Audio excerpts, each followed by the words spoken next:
మధ్యాహ్నం 12 గంటలకు ఒక నమ్మదగిన సమాచారం మేరకు యశోద హాస్పిటల్ దగ్గర పోయి చెక్ చేస్తున్న క్రమంలో ఒక ముగ్గురు వ్యక్తులు దొరకడం జరిగింది.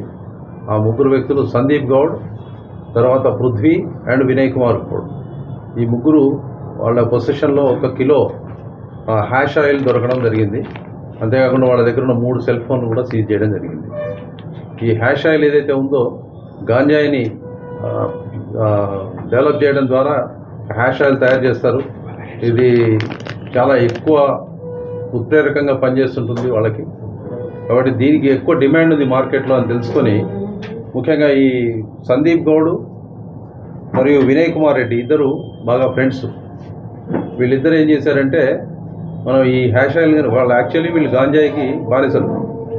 ఈ గాంజాయి తాగుతూ మనం ఈ డిమాండ్ ఉంది మార్కెట్లో కాబట్టి వీటిని కనుక మనం తీసుకొచ్చి అమ్మగలిగితే ఎక్కువ డబ్బులు సంపాదిస్తామన్న ఉద్దేశంతో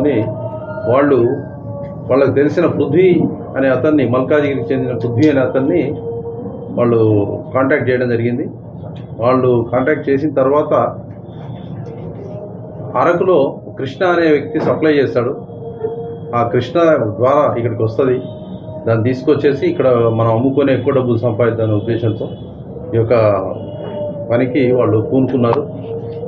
దాంట్లో భాగంగా ఒక 70,000 రూపాయలు పృథ్వీరాజ్కి ఇచ్చేసి ఆయన ద్వారా అక్కడ అరకులో ఇచ్చేసి అక్కడి నుంచి 1 కిలో హ్యాష్ ఆయిల్ తీసుకురావడం జరిగింది.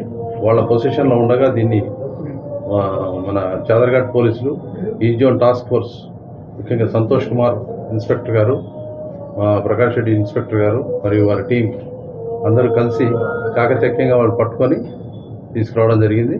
వీళ్ళందరినీ రిమాండ్కి పంపిస్తాం. సరే, ఇంకా కేసులు ఉన్నాయి, పాత కేసులు ఉన్నాయి. ఇంతకుముందు పృథ్వీరాజ్ మీద ఒక కేసు ఉంది.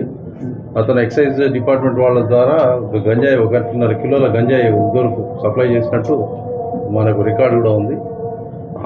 ఆ యొక్క ఎక్స్పీరియన్స్ను ఆసరాగా చేసుకొని వీళ్ళు అతన్ని కాంటాక్ట్ చేయడం జరిగింది. ఇప్పుడు వినయ్ కుమార్ రెడ్డి ఇద్దరు ఒకే ఏరియాకి చెందిన వాళ్ళు కాబట్టి వాళ్ళందరూ ఇద్దరు క్లోజ్ ఫ్రెండ్స్. మరోవరు గాంజా ద్వారానే ఎక్కువ దోస్తానా అయింది వాళ్ళకి. దే ఆర్ బానిసలు దానికి, ఆ వ్యసనానికి, డ్రగ్ అడిక్ట్స్.